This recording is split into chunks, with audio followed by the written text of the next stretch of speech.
बिस्मिल्लाहिर्रहमानिर्रहीम। Dear student, अस्सलाम वालेकुम।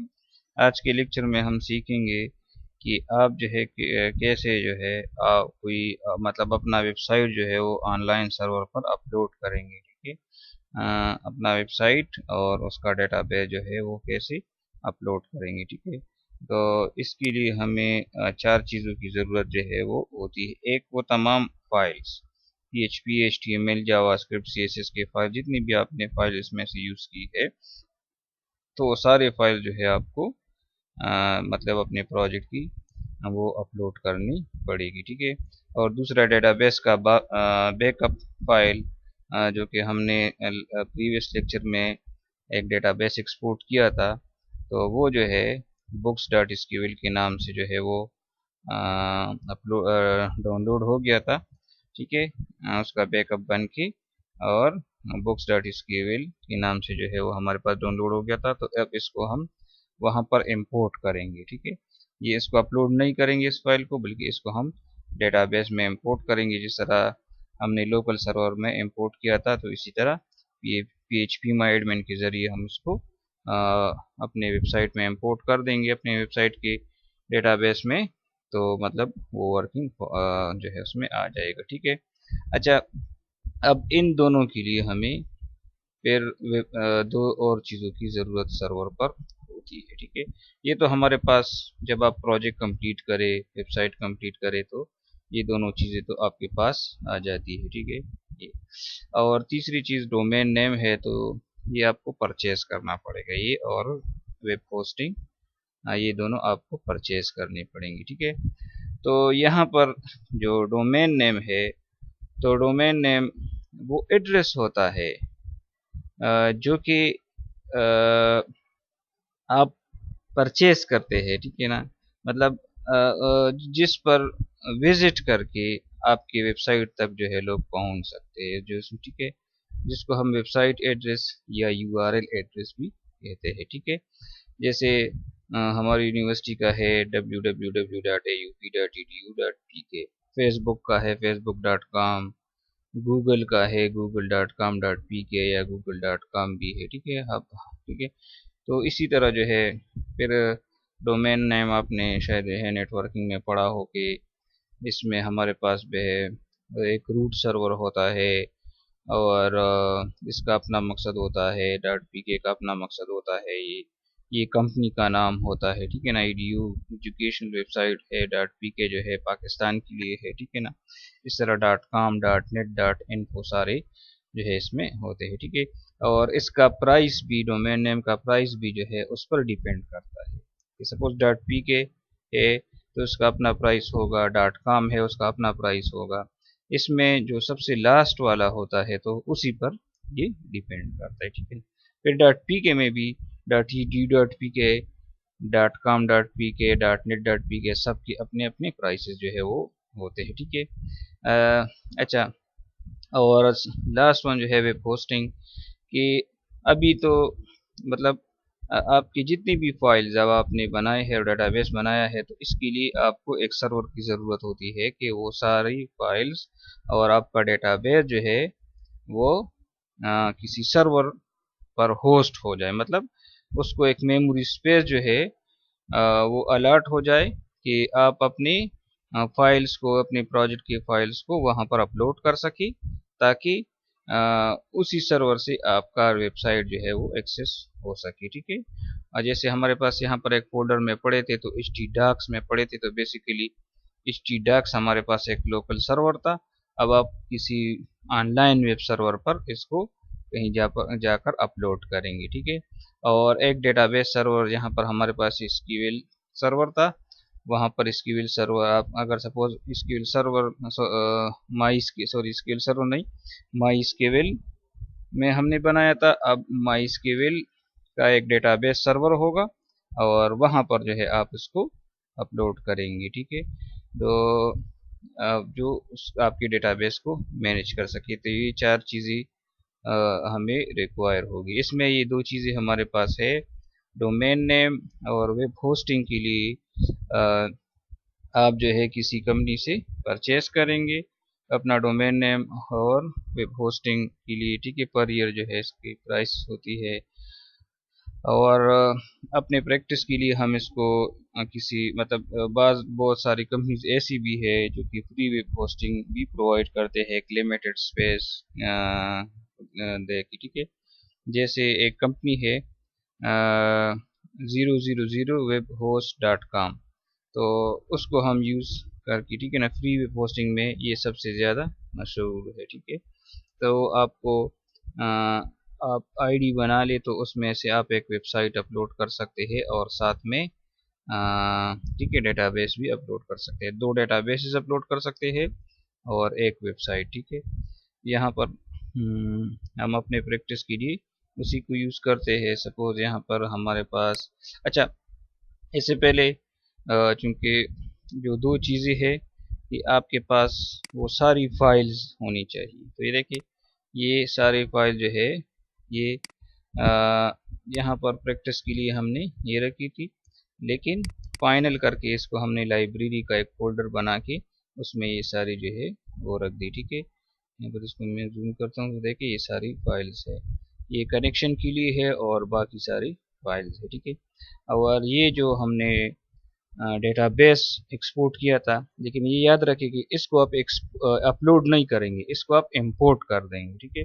अपलोड करेंगे तो इसका कोई अमल दखल जो है वो नहीं होगा, ठीक है ना, क्योंकि ये जब तक DBMS में इंपोर्ट ना हो जाए, एक डेटाबेस का नाम देकर, ठीक है, एक डेटाबेस बना के इसको वहीं पर इंपोर्ट न किया जाए इसी फाइल को, तो ये जो है काम नहीं करेगा, ठीक है। दूसरी बात ये कि सपोज हमने कनेक्शन डॉट PHP जो है इसका कोड लिखा है और बाकी जितनी भी फाइल्स है तो इसको हमने वहाँ पर इंक्लूड किया है, ठीक है। तो यहाँ पर तो ये सारी जो फाइल्स है वो यहाँ पर मौजूद है। इसमें हमने एक और इजाफा किया है कि index.php एक फाइल हमने बनाया है। तो सपोज यहाँ पर देखिए जब हम हमारे पास एक फोल्डर था डेमो, तो लोकल होस्ट 1080 और डेमो हम देते थे तो वो फाइल जो है वो ओपन होता था। लेकिन अगर सपोज हम इसमें एक और फोल्डर है लाइब्रेरी, डेमो के अंदर एक फोल्डर है लाइब्रेरी जिसमें हमने अपने वेबसाइट को फाइनल किया है, तो अगर हम लाइब्रेरी के साथ manage.php दे दें तो हम manage.php तक जाएंगे। लेकिन अगर हम सिर्फ लाइब्रेरी मतलब फोल्डर का नाम दे तो हम एक और पेज तक, वो फोल्डर लिस्ट की बजाय हम एक और फाइल तक जाएंगे जो कि हमारा होम पेज है। और ये कौन सा पेज है, ये जो है वही अगर सपोज index.php, तो देखिए सॉरी ये index.html है, तो ये वही पेज है। तो index.html बेसिकली आपका होम पेज होता है। तो जब भी आप वेबसाइट अपलोड करते हैं तो इसमें एक पेज को ज़रूर होम पेज बनाते हैं। मतलब आप इवन ये manage.php को भी होम पेज बना सकते हैं, बस manage.php की बजाय आप index.php जो है वो आप बना रहे। मतलब यहाँ पर मैं आपको लिखता हूँ कि सपोज आपके फोल्डर में या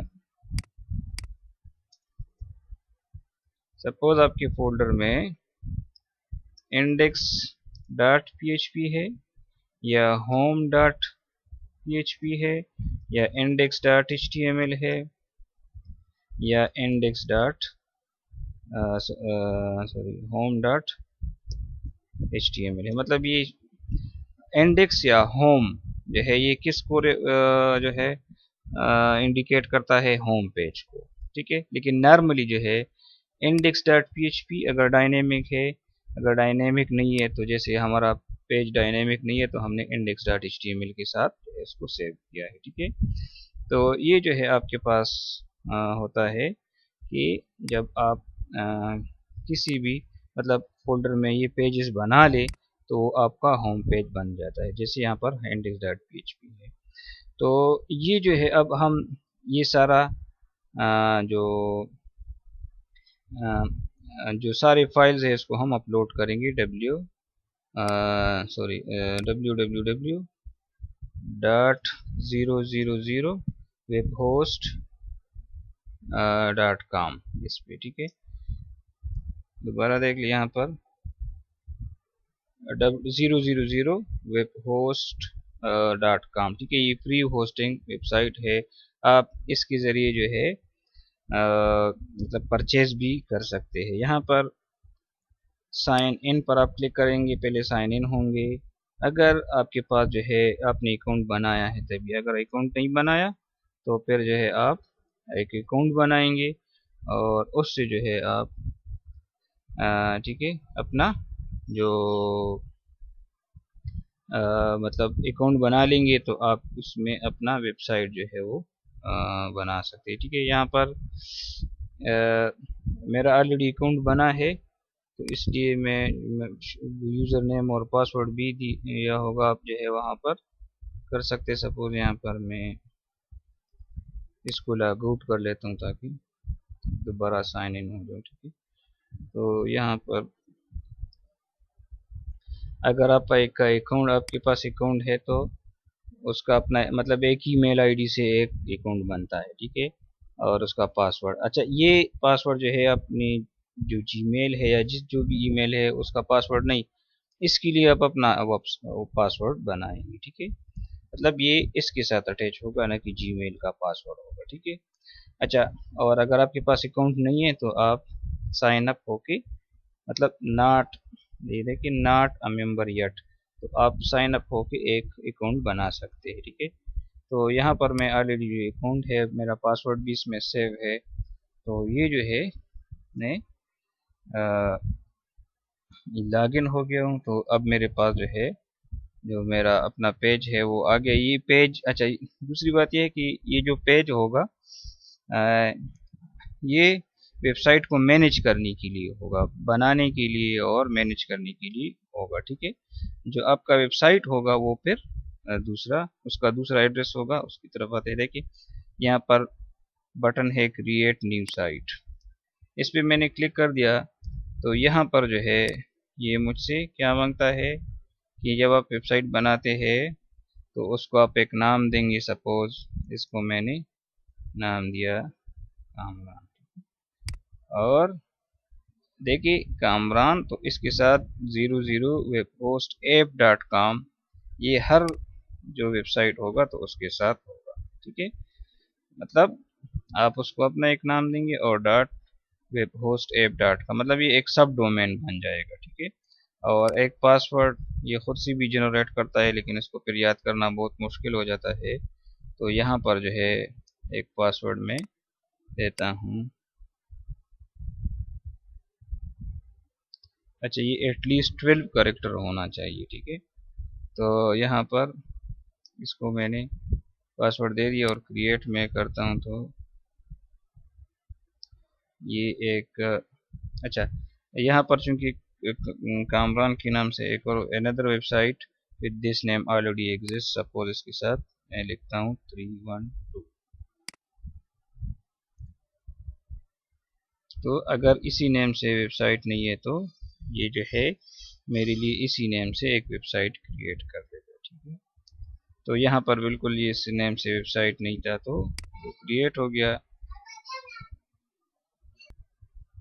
तो ये आपका मतलब जो मेंबर एरिया है वो ये है, इसमें आप अपना जो है वो वेबसाइट जो है वो अपलोड कर सकते हैं, या वर्डप्रेस के ज़रिए भी आप एक वेबसाइट जो है वो इंस्टॉल कर सकते हैं। हमारा जो लास्ट वीक है वो वर्डप्रेस पे है, तो मैं यही कोशिश करूँगा कि इसी वेबसाइट के ज़रिए हम एक वर्डप्रेस जो है वो भी बना लें, ठीक है। लोकल सर्वर से भी आप वर्डप्रेस का बना सकते हैं, और किसी वेबसाइट जो वेब होस्टिंग वेबसाइट होता है तो उसमें भी आप वर्डप्रेस जो है वो इंस्टॉल कर सकते हैं, ठीक है। यहाँ पर ये फाइल मैनेजर है, क्योंकि हमारे पास ऑलरेडी, अच्छा बिल्ट फ्री वेबसाइट, ये वर्डप्रेस की तरह का कोई मैंने ये नहीं देखा, लेकिन ये वर्डप्रेस की तरह का कोई जो है वो होगा कि आपको ये वेबसाइट बनाने में जो है हेल्प करेगा। मतलब तैयार वेबसाइट्स होंगी कोई CMS टाइप की, ठीक है, जिसमें सब कुछ ऑलरेडी मौजूद होगा। आप अपना डेटा जो है देंगे, लेकिन चूँकि हमने अपना वेबसाइट बनाया है तो हम इस ऑप्शन पर क्लिक करेंगे, फाइल मैनेजर। फाइल मैनेजर क्या करेगा कि इसके ज़रिए आप अपना जो वेबसाइट है वो आप अपलोड कर सकते हैं, ठीक है। तो यहाँ पर इस पर मैंने क्लिक कर दिया तो अच्छा, चूँकि बाज़ दफ़ा ये जो है रिस्क पे जो है होता है, तो इसलिए हम एक्सेप्ट द रिस्क करते हैं। तो अभी हम आ गए फाइल्स डॉट 00 वेबपोस्ट डॉट कॉम, मतलब ये फाइल मैनेजर के लिए जो है वो है, ठीक है। यहाँ पर आपके पास आपकी वेबसाइट का नाम होगा, ठीक है, जो सब डोमेन का नाम है। और ये गो प्रीमियम का बटन इसलिए होता है कि सपोज आप कहते हैं कि फ्री से आप प्रीमियम पर चले जाए, यहाँ पर जितनी भी फाइल्स होंगे वो आप यहाँ पर अपलोड करेंगे, लेकिन वो पब्लिक अंडरस्कोर HTML के फोल्डर में अपलोड करेंगे, ठीक है। इसमें दो फोल्डर पहले से बने होते हैं, टेम्प का और पब्लिक अंडरस्कोर HTML से, ठीक है। यहाँ पर आपने इसको अच्छा, इस पे आप डबल क्लिक करके इसको आप ओपन कर सकते हैं, ठीक है। इसमें डॉट HTA एक्सेस होता है, ठीक है ना, ये फाइल होता है, और बाकी आप अपनी फाइल जो है वो अपलोड करेंगे।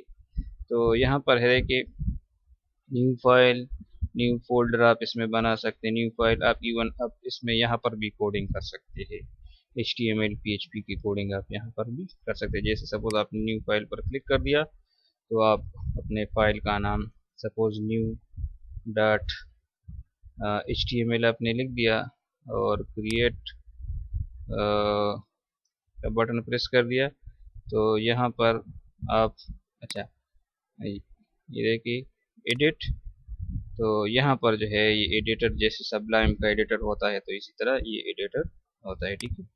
और इसको हम डिलीट करते हैं, ये सेलेक्ट है और यहाँ पर डिलीट का बटन है, हमने डिलीट कर दिया। तो इवन आप यहाँ से भी अपना जो प्रैक्टिस है, अगर आपके वैम्प में आपका वेब सर्वर नहीं है और आपके पास इंटरनेट का एक्सेस है तो आप यहाँ से भी अपना प्रैक्टिस जो है वो कर सकते हैं। यहाँ पर अपलोड का बटन है, अपलोड फाइल्स, तो इस पर मैं क्लिक करूँगा तो यहाँ पर वो कहते हैं सेलेक्ट फाइल्स। तो आप अपने हार्ड डिस्क से सेलेक्ट करेंगे, यहाँ पर सी जैम्प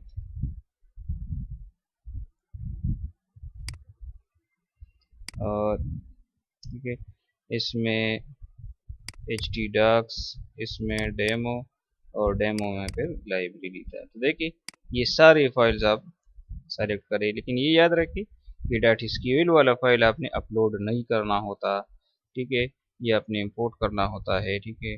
यहाँ पर इसको मैं ओपन करता हूँ तो ये सारे आ गए। अब ये जितनी भी फाइल्स आपने सेलेक्ट की है उसकी एक लिस्ट है। अगर इसमें से आप सपोज आप कोई फाइल गलती से जो है वो सेलेक्ट हो गया है तो आप उसको यहाँ पर डिलीट भी कर सकते हैं। अब यहाँ पर अपलोड का बटन प्रेस करेंगे तो ये सारे जो है अपलोड हो जाएंगे वन बाय वन।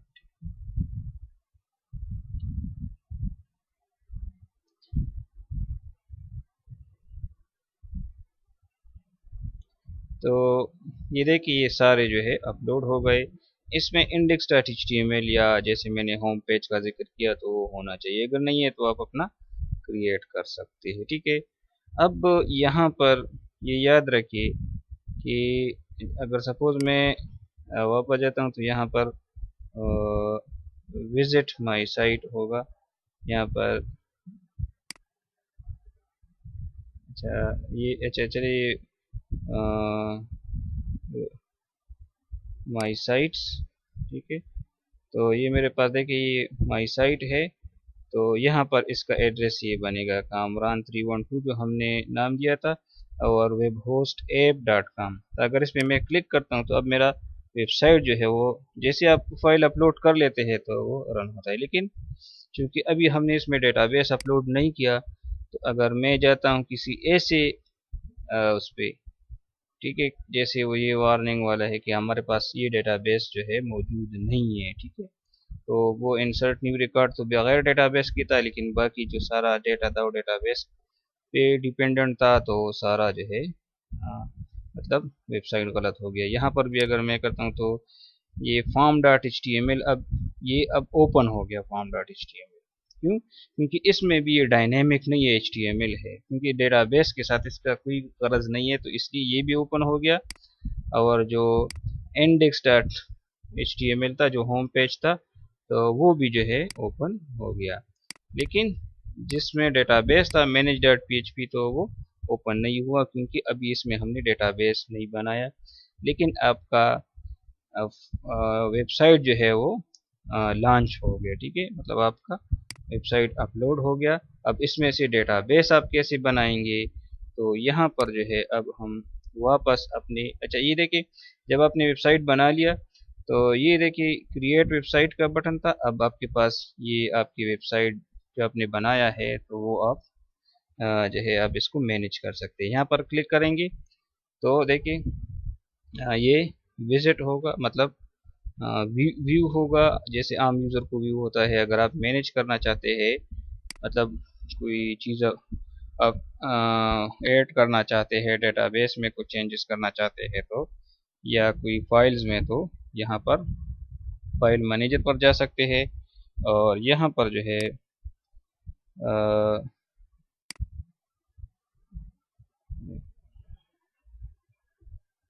तो यहाँ पर टूल्स में जो है वो है डेटाबेस मैनेजर। तो डेटाबेस मैनेजर पर आप क्लिक करेंगे तो यहाँ पर अगर सपोज आप इसमें से, जैसे यहाँ पर लिखा है 0/2, तो इसका क्या मतलब है कि आप इसमें से 2 वेबसाइट जो है वो बना सकते हैं, लेकिन अभी आपने कोई वेबसाइट नहीं है। यहाँ पर देखिए, तो you have not created any website yet, ठीक है। तो आप अपना न्यू डेटाबेस यहाँ पर बना ली, ठीक है।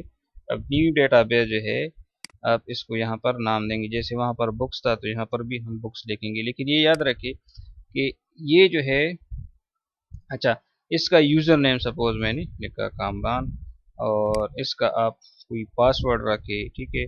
तो सपोज इसको मैंने एक पासवर्ड रख दिया। यहाँ पर देखिए ये भी कहता है कि 12 कैरेक्टर का पासवर्ड जो है वो होना चाहिए, ठीक है।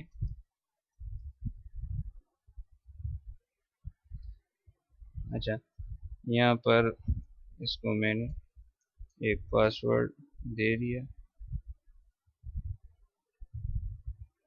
और क्रिएट कर दिया, तो एक पासवर्ड जो है वो मेरा इसमें से बन जाता है, ठीक है। तो देखिए अब आपके पास ये डेटाबेस का नाम, यूज़र नेम, और ये लोकल होस्ट जो था वही लोकल होस्ट इसमें भी होगा, ठीक है।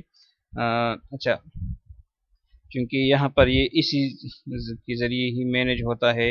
इस इसका ये मतलब नहीं कि आपका अपना जो लोकल होस्ट है वो नहीं, बल्कि ये जो है आपके पास जो 00webhost.com है उसका लोकल होस्ट, ठीक है ना। तो इसलिए ये डेटाबेस मैनेज करेगा, ठीक है। तो ये डेटाबेस क्रिएट हो जाए, लेकिन इसने देखिए यूज़र का नाम और डेटाबेस का नाम दोनों चेंज कर दिए। मतलब आपकी एक आईडी, यूज़र की एक आईडी बन जाती है, तो ये इसके साथ उसको कनकटिनेट करता है, जो आपने बुक्स दिया था और जो यूज़र नेम कामरान दिया था। तो ये देखिए ये जो है इसके साथ वो कनकटिनेट हो गया वो यूज़र नेम, ठीक है। अब इसको इसमें से कैसे जो है वो हम अब अपना डेटाबेस जो है इंपोर्ट करेंगे, तो हम मैनेज पर जाएंगे, ठीक है। तो ये देखिए जैसे मैंने आपको बताया कि इसमें जो डेटाबेस क्रिएट हुआ है, तो आपने जो नाम दिया था, ठीक है, जो हमने नाम दिया था बुक्स और यूज़र नेम कामरान, ठीक है। तो इसके साथ जो है इसने आपकी आईडी को, मतलब जो आईडी जो आपकी बनती है, तो वो कॉन्कैटिनेट हो जाती है दोनों के साथ, ठीक है। तो ये जो है ये हम जो अपना जो कनेक्शन है तो वहाँ पर हम दे देंगे, ठीक है। तो सपोज ये दोनों में कॉमन है, तो इसको मैं कॉपी कर लेता हूँ, ठीक है।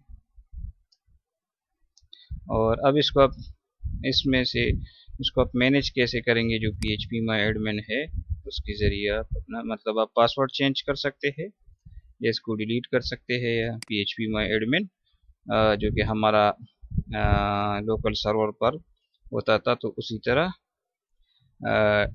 यहाँ पर भी PHP माई एडमिन का इंटरफेस है। ठीक है, यहाँ पर आप देखिए तो आपके पास अब सिर्फ एक ही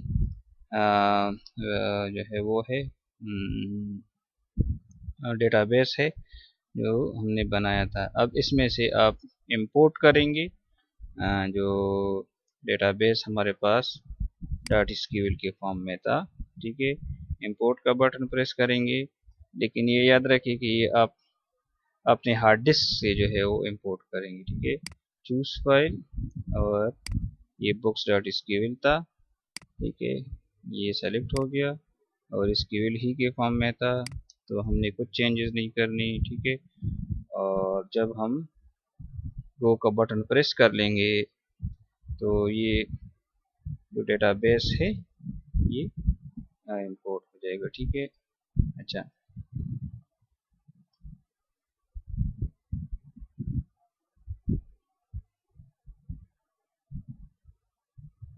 अच्छा यहाँ पर वो इंपोर्ट सक्सेसफुली हो गया, लेकिन टेबल का स्ट्रक्चर जो है वो इसमें कोई एरर है, लेकिन शायद ये अक्सर ऐसा एरर आ जाता है कि जो कि मतलब आपके डेटाबेस पे कुछ जो है वो नहीं करना था। ठीक है, यहाँ पर देखिए बिल्कुल ये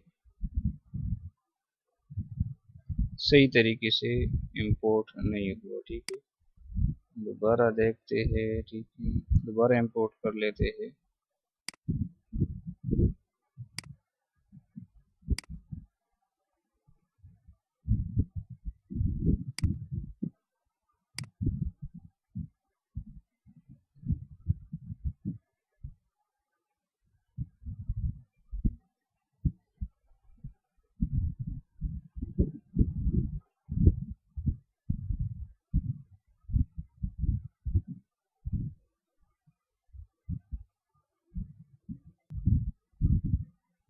तो ये देखिए आपका डेटाबेस जो है वो सक्सेसफुली इंपोर्ट हो गया। ठीक है, यहाँ पर इसमें हम देखते हैं तो दो टेबल्स जो है वो बन गए, बुक्स और यूज़र की। ठीक है, अब हम अगर सपोज अब भी हम अगर manage.php पर जाएंगे तो फिर भी जो है वो एरर होगा, और उसकी वजह क्या है, वो ये है कि वहाँ पर जो अगर हम देखें यहाँ पर connect.php, तो इसको हम एडिट करके इसको हम इसका कोड देख सकते हैं। तो यहाँ पर देखिए लोकल होस्ट तो ठीक है, लेकिन यूज़र नेम और पासवर्ड और डेटाबेस का नाम जो है ये गलत है। ठीक है, तो यहाँ पर जो है ये तीनों पैरामीटर जो है हम इसके साथ सेट करेंगे, तभी जो है हम अपने मतलब इससे कनेक्ट होंगे। ठीक है ना, जैसे मैंने आपको बताया था कि इसमें कोई भी पैरामीटर गलत हो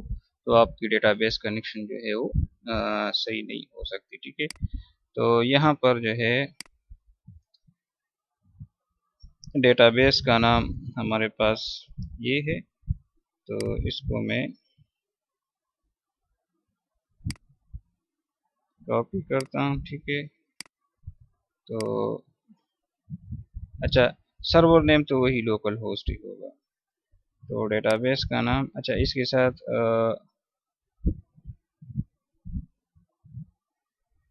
तो ये डेटाबेस का नाम हो गया, और जो यूज़र नेम था वही था, लेकिन बुक्स की बजाय जो यूज़र नेम हमने प्रोवाइड किया था तो वो है देखिए ये ID अंडरस्कोर, और जो आपने डेटाबेस बनाते वक्त यूज़र का नाम जो है सेलेक्ट किया था। ठीक है, और ये और इसके साथ जो पासवर्ड है तो वो पासवर्ड जो है आप देंगे। ठीक है ना, तो इसको आप सेव करेंगे। ठीक है, तो जब आप ये सेव हो जाएगा, ये पैरामीटर जो है वो ठीक हो जाएंगे, तभी जो है ये काम करेगा, आपका डेटाबेस जो है सही तरीके से ऑनलाइन कनेक्ट होगा। अब देखिए उसको हमने सेव कर लिया, तो डेटाबेस का नाम, यूज़र नेम, पासवर्ड ये सब हमने सेव कर लिया। ठीक है। तो अभी जब आप मीन अपने जो होम पेज है, सपोज अपने वेबसाइट है जो ऑनलाइन है, ठीक है। अब देखिए ऑनलाइन एड्रेस मैंने दे दिया और उसी पेज पर मैं हूँ, और अब मैं इस पर क्लिक करता हूँ तो देखिए वो जो पूरा वेबसाइट है मेरे पास जो है वो सही आ गई, ठीक है। सपोज इंसर्ट न्यू रिकॉर्ड, तो यहाँ पर सपोज और इसको मैं सबमिट करता हूँ तो अच्छा एरर इंसर्शन। अच्छा, यहाँ पर एक जो है एक और जो है वो आ जाता है कि ये जो क्वेरीज है तो ये केस सेंसिटिव यहाँ पर हो जाती है, ठीक है। इसमें एक एरर है, तो यहाँ पर मैं इस तरह करता हूँ कि जो फाइल मैनेजर में जो इंसर्ट का था, तो यहाँ पर इसको मैं एडिट करता हूँ और यहाँ पर बुक्स था। तो ये बेसिकली आपने इसमें जो है इसका ख्याल रखना होता है, ठीक है। सेव या सेव एंड क्लोज दोनों में से आप कोई कर सकते हैं। अगर मैं दोबारा सबमिट करता हूं तो देखिए आप रिकॉर्ड इंसर्टेड सक्सेसफुली, और व्यू पे आप मैनेज डॉट पीएचपी पर जाएंगे तो ये देखिए एक नया रिकॉर्ड जो है वो आ जाता है, ठीक है। इंसर्ट न्यू रिकॉर्ड तो हमने कर दिया। अब हम सपोज डिलीट, इसको डिलीट हमने कर दिया, तो डिलीट जो है, अच्छा एरर इन डिलीशन वही एरर है। तो ये सारा जो है आप केस सेंसिटिव, मतलब जो डेटाबेस का नाम होता है वो केस सेंसिटिव होता है, ठीक है। वैसे एसक्यूएल की क्वेरीज में ये केस सेंसिटिव नहीं होना चाहिए, लेकिन यहाँ पर ये अच्छा टेबल का नाम जो है ये केस सेंसिटिव है, ठीक है ना। जो कि यहाँ पर आपके पास है कि ये यहाँ पर मैं इसको जूम करता हूँ, ये आपके डेटाबेस का नाम था और डॉट बुक्स ये क्या था, टेबल का नाम। तो ये यहाँ पर हमने नॉर्मली जो एसक्यूएल की क्वेरी में टेबल का नाम और कीवर्ड्स दिए जाते हैं वो कैपिटल में दिए जाते हैं, लेकिन यहाँ पर जो है आपने टेबल का नाम जो है वो स्मॉल में देना होता है, ठीक है। तो जैसे इंसर्ट में हमने टिक किया था, तो यहाँ पर भी जो है हम इसको टिक कर लेते हैं। तो डिलीट, और डिलीट में हम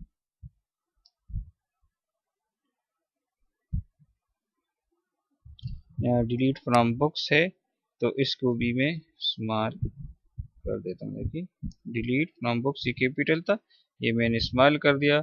और अब इसको मैं सेव एंड क्लोज, मतलब सेव एंड क्लोज इस तरह होता है कि आपने कुछ और चेंजेस में नहीं करनी होती, ठीक है। अगर इसको मैं दोबारा रन करता हूँ तो देखिए रिकॉर्ड डिलीटेड सक्सेसफुली आ जाता है, ठीक है। तो जो ID 59 नंबर है वो डिलीट हो गया। इसी तरह अपडेट में भी है, लेकिन अच्छा फॉर्म अपडेट डॉट PHP जो था वो यहाँ पर हमारे पास इसमें मेरे ख्याल में नहीं है, ठीक है। मैं ये देखता हूँ, ठीक है।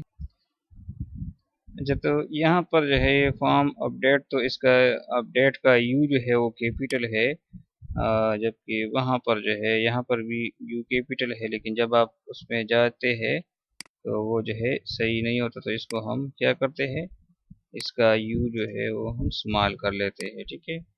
और अब हम सपोज अगर वापस जाते हैं और अपडेट पर क्लिक करते हैं तो अब जो है ये सही आ गया, ठीक है। अब इसमें से आप कोई भी चेंजेस करें तो देखिए डॉक्टर अब्दुल्ला की बजाय डॉक्टर अब्दुल्ला खान जो है वो आ गया, ठीक है।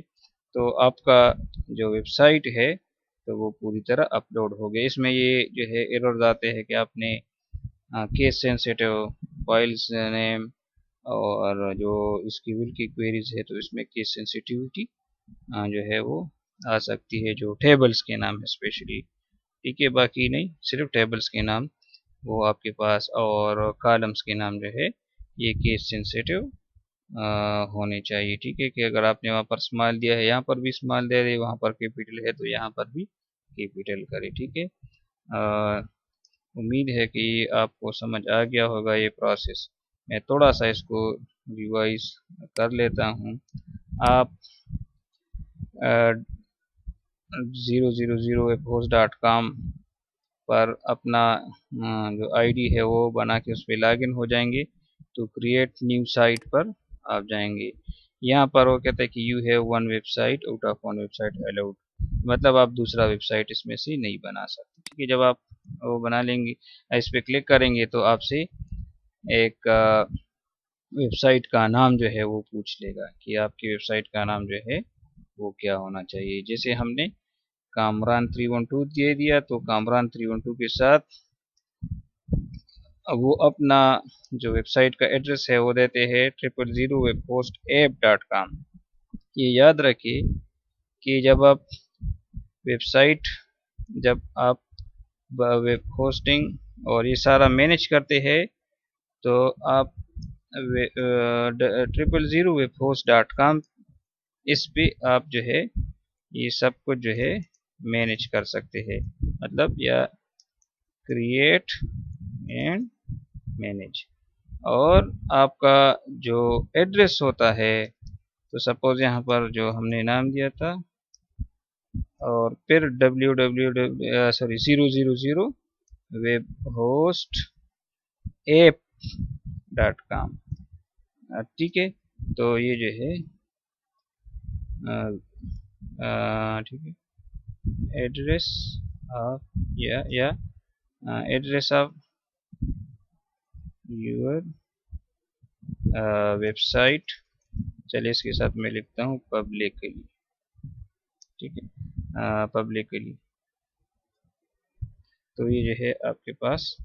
ठीक है, तो ये जो है ये पब्लिकली सही नहीं होगा, बस पब्लिक फॉर पब्लिक इस तरह कर लेते। ठीक है, तो इसके साथ जो है ये ऐप लगाते, मतलब ये जो वेबसाइट होस्ट करते हैं तो फिर इसी एड्रेस के साथ होस्ट करते हैं, इसी एड्रेस के साथ।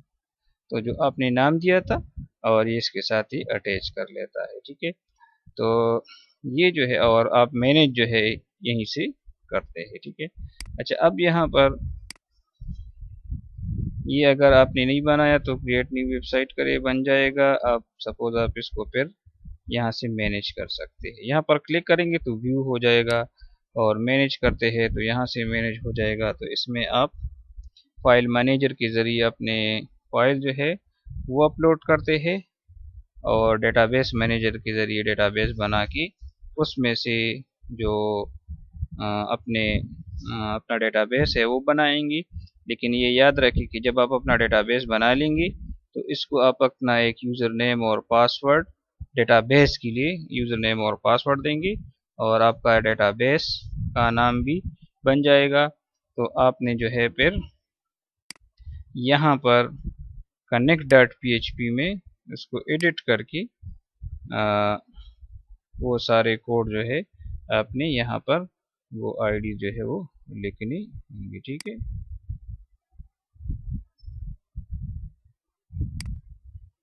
तो उम्मीद है कि अपलोडिंग जो है आपको, अपलोडिंग का तरीका जो है आपको समझ आ गया होगा। ठीक है, टिल देन अल्लाह हाफ़िज़।